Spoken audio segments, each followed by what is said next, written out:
Welcome po muli sa Philippine Weather Trivia again para po sa mga bago sa channel na to. Ako nga po muli, si Alvin Pura, isang meteorologist at ang inyong weather tito.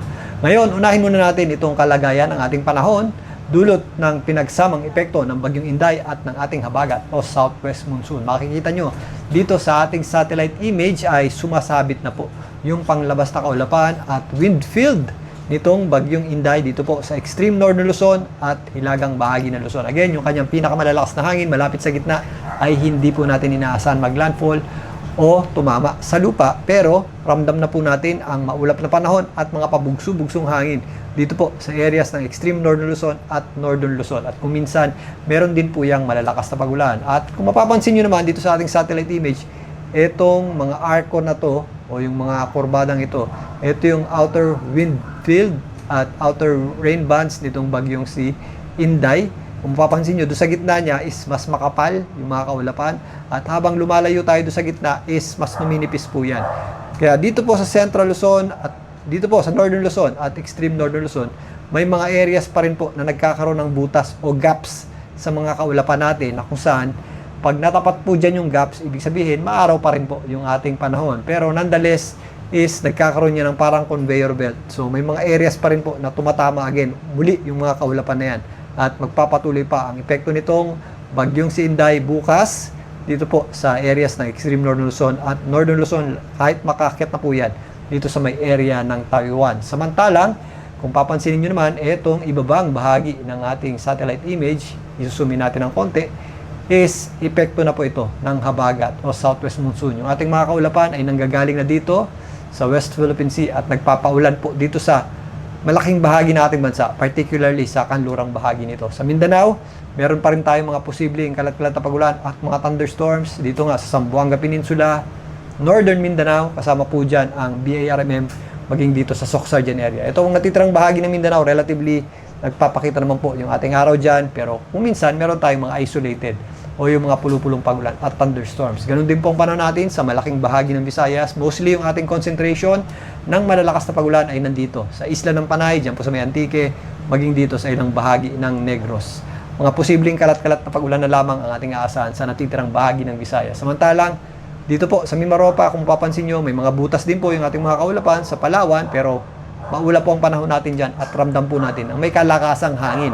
Dahil po yan sa epekto ng habagat. Ganon din po ang panahon natin dito sa areas ng Mimaropa, lalong-lalo na sa Mindoro. Kung mapapansin nyo, mas maula po tayo dito sa Mindoro at mas madalas po yung ating mga pagulan dyan. Ang natitirang bahagi naman ng Luzon, ang Bicol Region, Calabarzon, medyo maulap din po ang ating panahon at kung minsan, meron din tayong mga kalat-kalat na pagulan.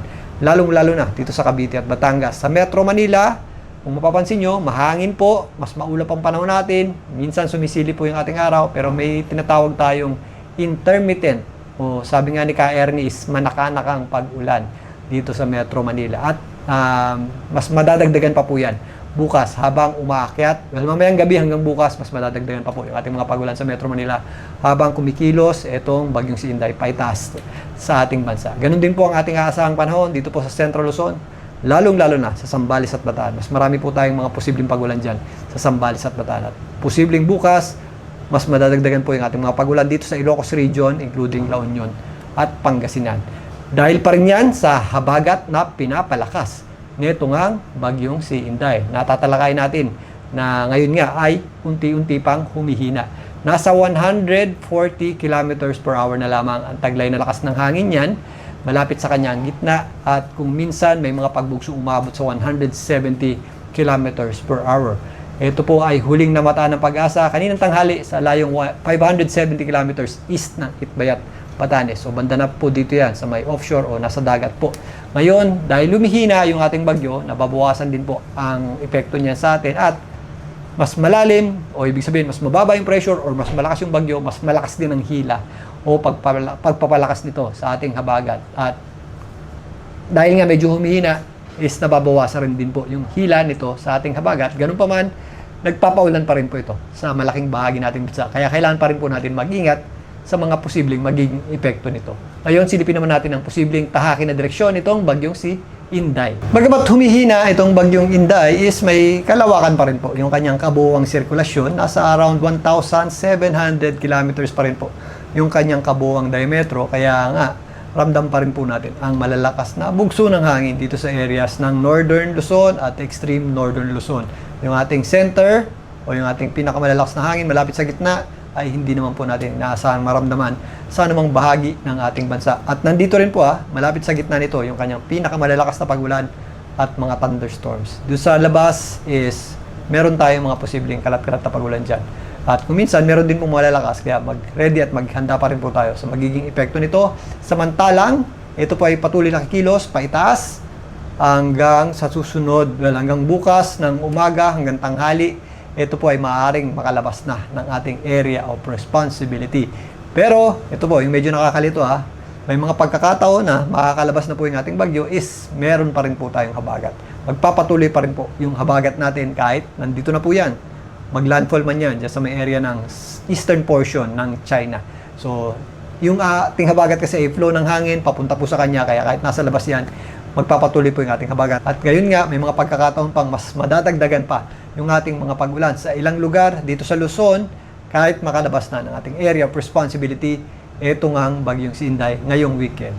At kaugnay niya, nandito nga ang heavy rainfall warning advisory ng Pag-asa. Again, yung mga areas na walang kulay, ang rest of Visayas, western section ng Mindanao, ang malaking bahagi ng Luzon, including Central Luzon, ay maula po ang panahon at posible naman yung ating mga kalat-kalat na pagulan at thunderstorms. Pero dito po sa mga areas ng Mindoro, kasama po dyan ang Aklan, Antique, ay posible po yung ating mga heavy at kung minsan intense rains o yung 100 to 200 millimeters nating pag-ulan in the next 24 hours. So, possible po dyan ang mga flash floods and landslides. Kaya doble ingat po tayo dyan. At posible rin po yung malalakas na bugso ng hangin.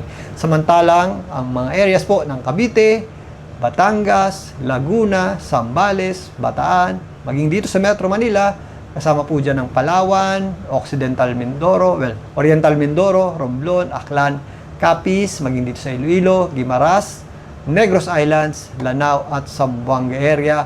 Possible naman yung ating katamtaman at may mga paminsang-minsang malalakas na pagulan. Yan po ay ngayong hanggang bukas. So, within the next 24 hours po yan. Kaya mag-ingat pa rin po tayo. At bukas nga, weekend, madadagdagan pa yung ating mga pagulan.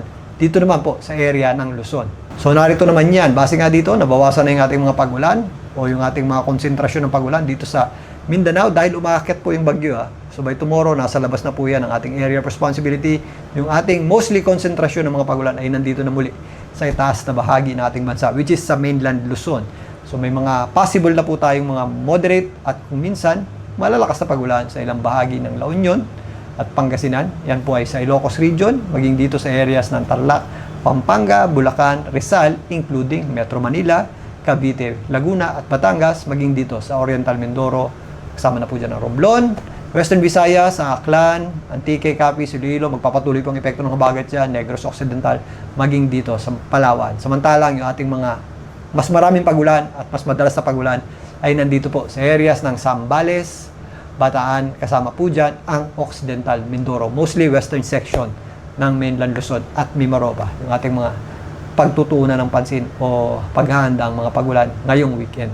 So ayun na nga, dahil humihina, nababawasan din po ang daloy ng habagat o southwest monsoon patungo dito sa bagyong Inday. Pero nonetheless, ito po ay nagdadala pa rin po ng mga posibleng mga pagulan at kung minsan malalakas po yan sa kanlurang bahagi ng ating bansa. Western section ng Luzon, western section ng Visayas at western section ng Mindanao. Kaya mag-ingat pa rin po tayo at mag-ready sa mga posibleng epekto ng habagat, lalong-lalo na po sa mga areas na madaling bahain, mga flash flood prone areas at landslide prone areas. Kaya ugaliin po mag-check sa inyong local LGU at sa inyong DRRMO if ever may evacuation plan sa inyong area. At ugaliin din mag-check ng heavy rainfall warning advisory ng Pag-asa. Yung inilalabas nila every 3 hours dahil dyan po ay real-time data. Hindi natin kayang habulin yan dito sa ating show.